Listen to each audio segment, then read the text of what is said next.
just gonna give you the plans and the plan and dimension for this patio chair that we built from this in between this frame in here. So that will be 24. I have 24 in here, and right from here all the way here, because I lean towards like 5 degrees on the back chair, so I lean a little bit 5 degrees so that it will give you a little more comfort to sit. So I go 31 inches from here all the way here. Is the reason for that. The reason for that I made 31 inches because I want this backrest aligned, perpendicularly aligned from this end over here, all the way here. Is the reason for that, so that you can sit this all the way to the wall. That would flash to the wall, this thing. So I just move this one, this backrest in here, this backrest support. I move a little bit so that I will align this back in here, this frame in here, and all the way this backrest. So I just push a little bit to obtain this 24 inches from here all the way here. So that will be 31 inches in this thing in here. And for the height of this, like, you can play around, like, whatever you make comfortable to sit in it, it's just up to you. Like, if you want a little bit lower, you can like lower your this frame in here, as you can see this surface in here, so you can lower it. But what I did is like, I don't want my knees to bend more when I sit on it without the cushion, so I went a little bit high. So a little bit higher, but this pretty it's like a 9 3/4, so that will be a good height from the floor all the way to the this base in here for the pots. So that's a pretty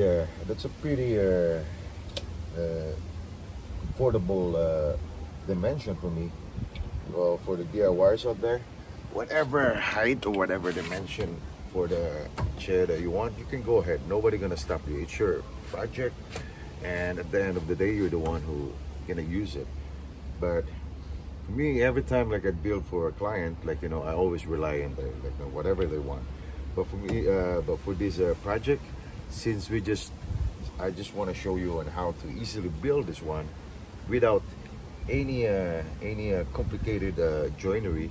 So I just gone from there. Like for this idea, like there's no complicated joinery.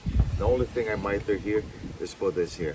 So the reason why I miter this, because I don't want to expose any end grain, because this will be stored outside. The reason why I don't want to expose any end grain for this project, because I'm using a softwood or like regular dimensional or construction wood for studs, whatever, because they were softwood and they were open grain. It's a spruce. Most of this is spruce. Some are fir. It's a kind of mixed, but they're open grain. So the spruce or the fir, the way they grow, it was like they grow like this. They grow like this. Their grain were turning. So what happened if you cut it off? If you cut at the top, it's just like you're untying the knot. So they will easily get. That's why you can see those lumber on a big box or wherever. If you're gonna see those, they tend to warp or they tend to twist. So that's what happened, and they are open grain. They're not tight, just like a maple, walnut, or those any hardwood. They're so tight they can repel any moisture or water drops and that without putting any wood preservative. So what we did in here, after we cut this, I haven't filmed the whole process. I did apply all the cut all the end cuts, it did apply a wood preservative or the end cut seal, just to seal all those cuts, so that it will repel those whatever rain or those moisture. It won't it won't absorb. So that's what happened. That's the reason why and the reason why I really love using this kind of wood, because they have all the natural grain, which is really so nice. Like always gives a character to the project or whatever you build. They're really nice. Like the only thing disadvantage of using this one, this will turn to yellow if you don't stain this one. This will this color of this a natural color you have. So what we're gonna do is, like, we apply this one wood preservative, and also that also gives a longer life to the wood. So yeah, but yeah, based on my experience with this type of wood, I have a pretty good success. Last year I built a bunch of chair that I did. That was a kind of like like a barn style outdoor patio chair, which I really have but that's kind of that's pretty heavy, because that was a 2x6 lumber that I used. But still, I used the spruce or those dimensional lumber, those construction lumber. But yep, I did build a lot of it. So yeah, for this time, this year, we built a different design, different style, and yeah, it's pretty nice. Just like the video, if you get a chance to watch my other video, yeah, that's how I did.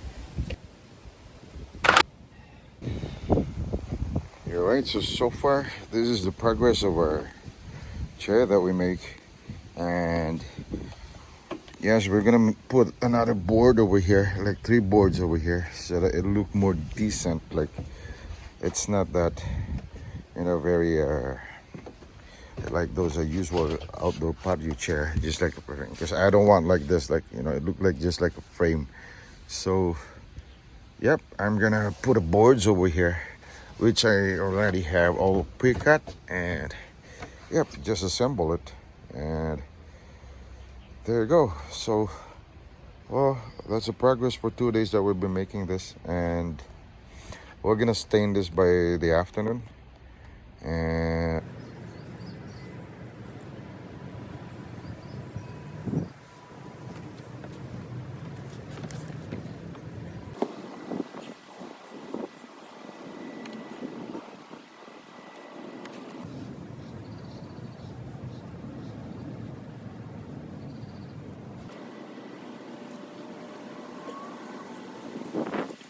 now here's the magic happen once we're gonna wipe this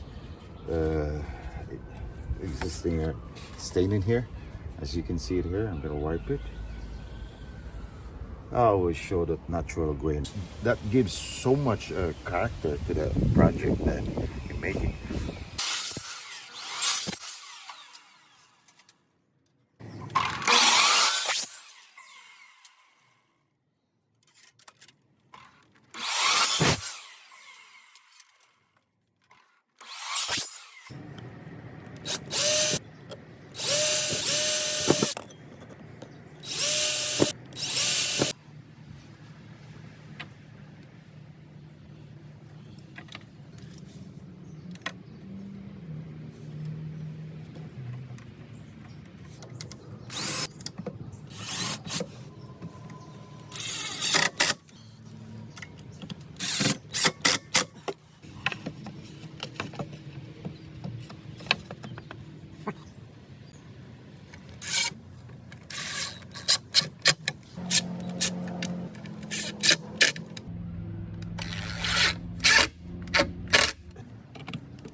So now here's the progress of this outdoor patio chair that we make.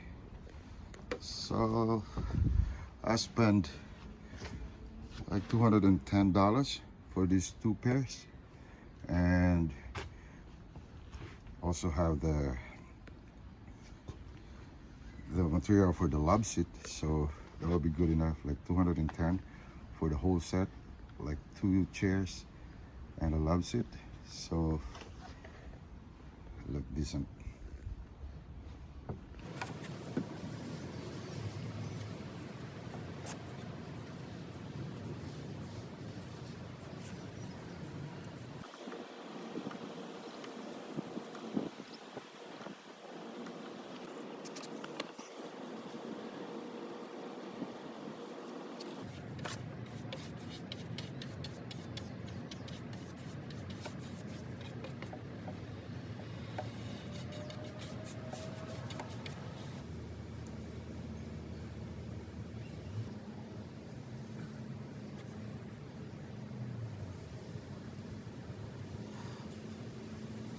And if you notice that it bubbles, like when you use your foam brush, like there's a tiny bubbles in here, just use the tip of this foam brush you have, and then just barely stroke it.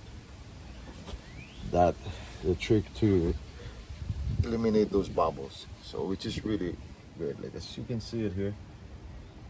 Now we're pretty done with this.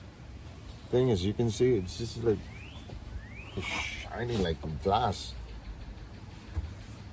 And if you wanna coat this, like like if you DIY this, like do it yourself, there put a 2 or 3 coats, but let it dry in between of that, like let it dry for an hour or so it will really gives a better protection for your project. So wait.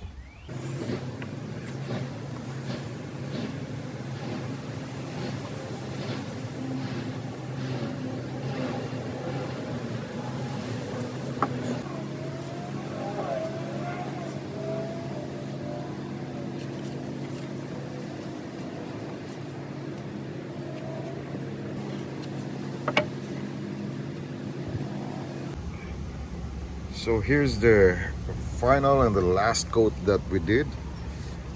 So it is all pretty nice. It's like a shine like a glass. Oh, I really love the result of this. Like look at those natural grain. I really love it. Like you could tell that this is just a construction lumber, and you can see there's a mitre here. They're all perfectly tight, and we reinforce the one with a dowel here so that it won't open up. And the same thing, there's 2 dowels here right on the front that you could barely see it. So yep, I just really love this build. And yeah, for next year I already have a new design, another design for next year, which I'm pretty excited as well. But I'm gonna build this one, start building that one for this year, and that will be a poolside chair. And yep, it's pretty good. So it's lovely, and I would be very excited to see my possible client. They want to come and see this chair. They want to try it. So, but anyways, they are my existing client. So they have my chair before last year, the one that I built. That was the barn style. They have it that as well, and they want to come and take a look at this piece of art, right? So I got this 2 in here. The other one was also done, and the love set could have pulled out some pretty big, so I have to do that one as well. And see you in the next one.